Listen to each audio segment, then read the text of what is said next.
हितेन भाई ये जरा बताइए। मैं दो चीजें इसलिए पूछ रहा हूं क्योंकि आप गुजरात से आ रहे हैं, आपने जिस तरह से राहुल गांधी की सदस्यता के उस केस को बहुत क्लोजली देखा था, उस पर हम लोगों को बार बार आप बताते भी रहे थे कि कैसे क्या हो रहा है। एक बताइए, ऐसा देश जहां पे इलेक्शन पिटीशन तक 5 साल तक डिसाइड नहीं होती है, मतलब मैं इसलिए कह रहा हूं कि आपके गुजरात में 18-20 केसेस तो मेरी जानकारी में है जो 2017 के केसेस थे, जो जहां पे 5 साल तक ये डिसाइड नहीं होती हैं, वहां पे ये पुश करना कि वन नेशन वन इलेक्शन क्या लोकतंत्र को मजबूत करेगा?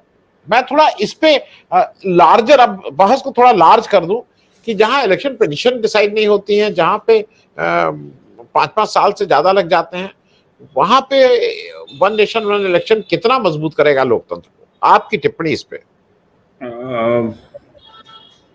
सिंह साहब, जो अगर हम परिस्थिति कोर्ट की देखते हैं, अगर तो कोई और अमेंडमेंट चेंज लाना और उसके ऊपर पिटीशन होना या एक इलेक्शन पिटीशन का पेंडिंग होना, हम अगर आज की तारीख पे बात करें तो आर्टिकल 370 को लेकर ही जितनी पिटीशंस हुई वही कितने सालों से पेंडिंग है, अब जाकर उसकी सुनवाई हुई है, अब जाकर उसके ऊपर कुछ निर्णय आने की अपेक्षा है।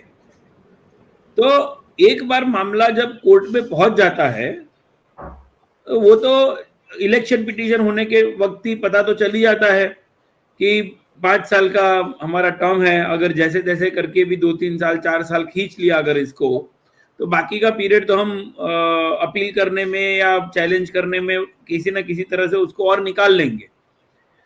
ये परिस्थिति जो है ये बिकॉज ऑफ द पेंडेंसी से ज्यादा प्रायोरिटी को लेकर, बिकॉज जब कभी एक इलेक्शन पिटीशन फाइल होती है तो शासक पक्ष में बैठे हुए लोग कहीं ना कहीं एक प्रयास में रहते हैं कि इलेक्शन पिटीशन का डिस्पोजल जल्द से जल्द ना हो, और ये बहुत आम बात है ना सिर्फ गुजरात के लिए, पर ये कहीं पे भी अगर एक जुडिशियल रिव्यू की बात आ जाती है, एक जुडिशरी में जाकर किसी चीज को चैलेंज करने की बात आ जाती है, तो डिले टैक्टिक्स को इस्तेमाल करते हुए पिटीशन का इमीडिएट डिस्पोजल ना आए उसकी बहुत कोशिश रहती है, और एक दबाव किसी न किसी तौर पे इनडायरेक्टली डायरेक्टली कहो तो एक प्रभाव बनाने की कोशिश तो बेशक होती है कि जब पिछली पिटीशन पेंडिंग है तो उस पिटीशन की सुनवाई नहीं करते हुए क्यों नई पिटीशन की सुनवाई की जाए। तो ये जो टैक्टिक्स हैं, ये टैक्टिक्स जो विनिंग पोजीशन में जो बंदे होते हैं जिसको चैलेंज फेस करने की नौबत आती है, वो हर डेट पे कोई ऐसी बात ऑनरेबल कोर्ट के सामने रख देंगे जिससे जो पर्पस है उनका डिले करने का वो सॉल्व हो जाए।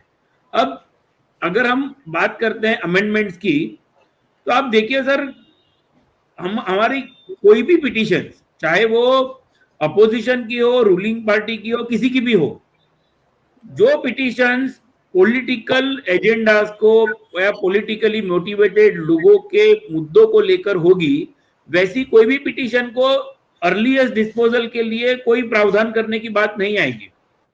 अगर हम बात करते हैं कि फॉर एग्जांपल रेप केसेस की या टेररिस्ट को लेकर केसेस की कि भाई अर्लीस्ट उसका डिस्पोजल होना चाहिए, अमेंडमेंट लाया जाता है कि डे टू डे केस को चलाया जाए। क्यों इसी तरह का कोई अमेंडमेंट नई पार्लियामेंट में लाया जाता कि व्हेनेवर कोई इलेक्शन पिटीशन की बात आई तो वो इलेक्शन पिटीशन का डिस्पोज करने का जो पीरियड है वो एक फिक्स किया जाए। अगर बात करते हैं कोई देखिए सोशल क्राइम्स जो हैं उसको बढ़ावा न देते हुए उसके ऊपर एक डिटरेंट इफेक्ट आए, वो जरूरी है समाज की व्यवस्था बनाए रखने के लिए।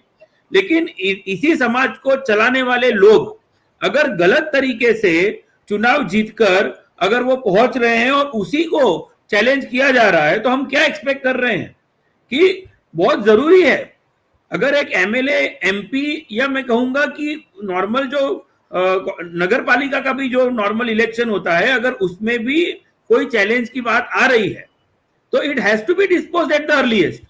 लेकिन नहीं, इस तरह के अमेंडमेंट इसलिए नहीं लाएंगे क्योंकि आज अगर ये शासक पक्ष ऐसा कोई अमेंडमेंट लाने की बात करता है तो कल को जो अपोजिशन में बैठे हुए लोग हैं उनको भी इसके कंसिक्वेंसेस फेस करने के आएंगे। और वैसे ही फंडिंग को लेकर भी कितनी बार इस चीज की बहस छिड़ती है कि नेशनल पार्टीज का जो फंडिंग है वो कहां से आता है, उसका डिस्क्लोजर होना जरूरी है। उसी तरह से ये भी बहस छिड़ती है कि अगर डोनेशन आया है, कहीं ना कहीं एक्सपेंस इसका हो रहा है, मैक्सिमम खर्चे, अगर लोगों के मैक्सिमम खर्चे, लोगों के ये जो पैसा ये दान कर रहे हैं, सर मैं खुद ये जानकर बहुत ताज्जुब हुआ था मुझे कि अगर एक रीजनल पार्टी है, वो रीजनल पार्टी को नेशनल पार्टी का जब सिंबल मिल जाता है, जो रिसेंटली आपके साथ हुआ आम आदमी पार्टी के साथ, उसके बाद उनका जो फंडिंग को लेकर, हर एक चीज को लेकर एक दायरा बढ़ जाता है। और वो दायरा बढ़ जाने की वजह से ये सोर्स ऑफ ये मोदी जी जो 2014 से बोलते आ रहे थे ब्लैक मनी को लेकर, काला धन को लेकर जो बात वो बोलते रहे, जिसमें लोगों को 15-15 लाख के सपने भी दिखाए थे, उस वक्त भी जो बात थी वो थी काला धन की। तो सर काला धन, देश के आम आदमी के पास पड़ा हुआ काला धन, वो तो अब डिमोनेटाइजेशन की बात करके हम निकाल रहे हैं करके एक और सपना दिखाया। लेकिन जो काला धन पार्टीज के पास जाता है और वहां पार्टीज के पास जाकर कुछ घूम फिर के उसी का इलीगल यूटिलाइजेशन होता है इलेक्शंस के टाइम पे, उसको लेकर आप कोई लॉ बनाने की बात नहीं करेंगे। उसको रेगुलेट करने के लिए या उसको आरटीआई के दायरे में लाने के लिए उस तरह की किसी की भी बात नहीं की जाएगी। क्यों?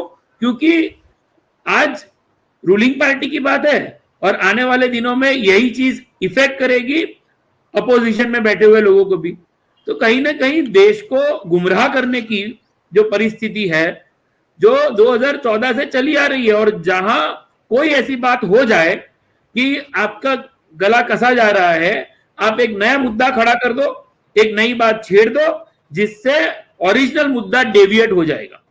फिर वो मुद्दा ना ही मीडिया कवर करेगी, ना ही और कोई कवर करेगा, आम इंसान को वो बात पता ही नहीं चलेगी, और वो डेविएशन में कहीं ना कहीं जो मेन बात जनता के सामने आनी चाहिए, होनी चाहिए, वो बात होनी बंद हो जाएगी। जी, मैं हितेश जी बात संक्षेप में, क्योंकि एक तो जैकब जुम्मा की मुझे याद आ गई, मेरे जो दर्शक हैं, मेरे एक प्रबल प्रताप सिंह थे, वो आज से 4-6 महीना पहले हर डिबेट में जैकब जुम्मा को ले आते थे, कहते थे हिंदुस्तान जैकब जुम्मा के राह पे चल रहा है।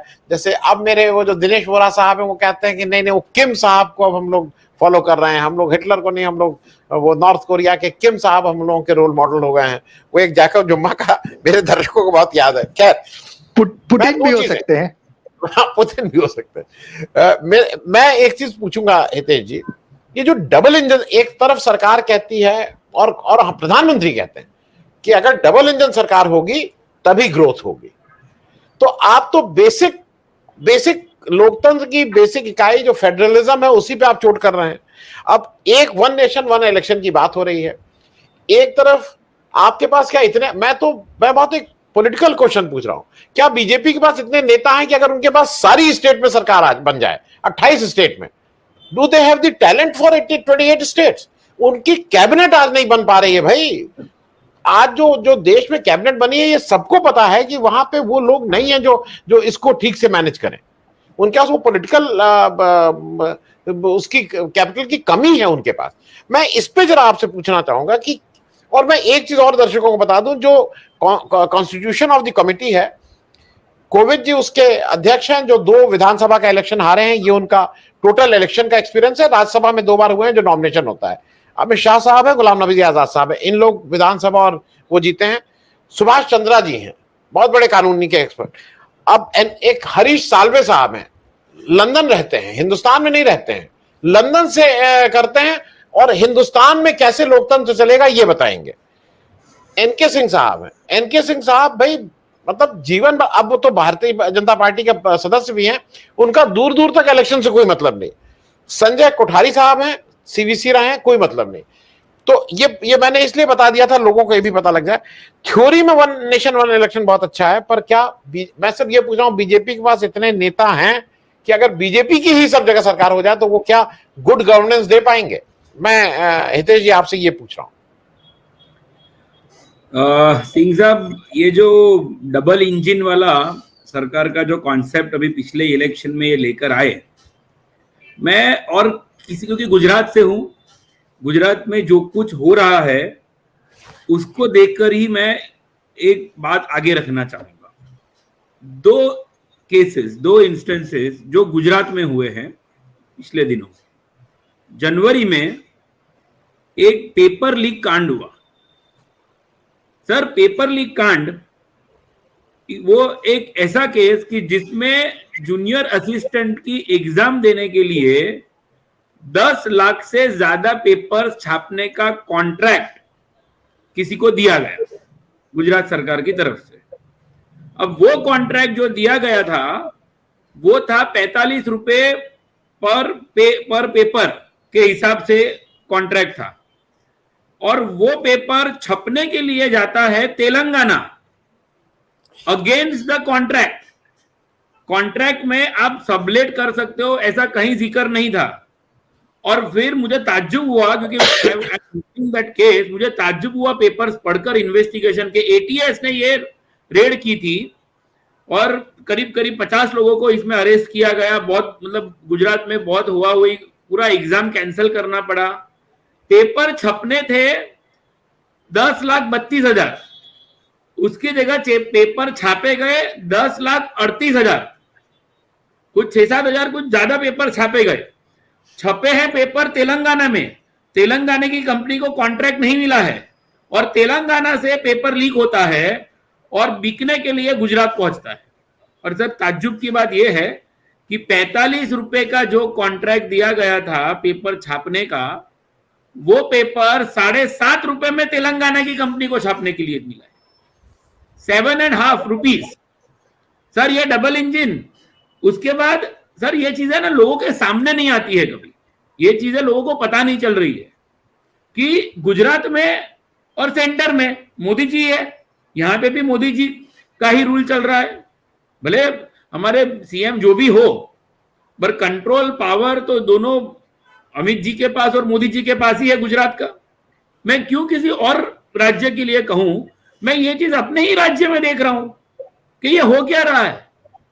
चलो भाई, पेपर लीक हुआ, लोगों को परेशानी झेलनी पड़ी, तो जिसका कॉन्ट्रैक्ट था, जिसको ये जिम्मेदारी सौंपी गई थी, वो तो सबसे पहला अक्यूज बनेगा कि भैया पेपर लीक कैसे हुआ। सर, वो बंदा, क्योंकि अब ये मैं वो मोदी हितेश भाई जरा जल्दी खत्म करिएगा, मुझे कॉन्ट्रैक्ट देने वाला, सर कॉन्ट्रैक्ट देने वाला, जो एग्जीक्यूट करने वाला और कॉन्ट्रैक्ट लेने वाला, दोनों ही के सरनेम शाह थे, दोनों ही के सरनेम शाह, और उसको, उन लोगों को विटनेस बनाया गया केस में। They are the witness. Sir, ऐसा ही एक और इंस्टेंस हुआ जहां पे पूरे इंडिया का पहला ये केस होगा कि अहमदाबाद का एक ब्रिज बन गया था, पूरा ब्रिज लोगों के लिए ओपन कर दिया गया। अब ये डिसीजन लिया गया है कि वो पूरा ब्रिज, अभी उसको चलकर 2-3 महीना भी नहीं हुआ था, और अब ये डिसीजन लिया गया कि पूरे ब्रिज को तोड़ना पड़ेगा जी। वो ब्रिज लोगों के यूज करने के लायक नहीं है।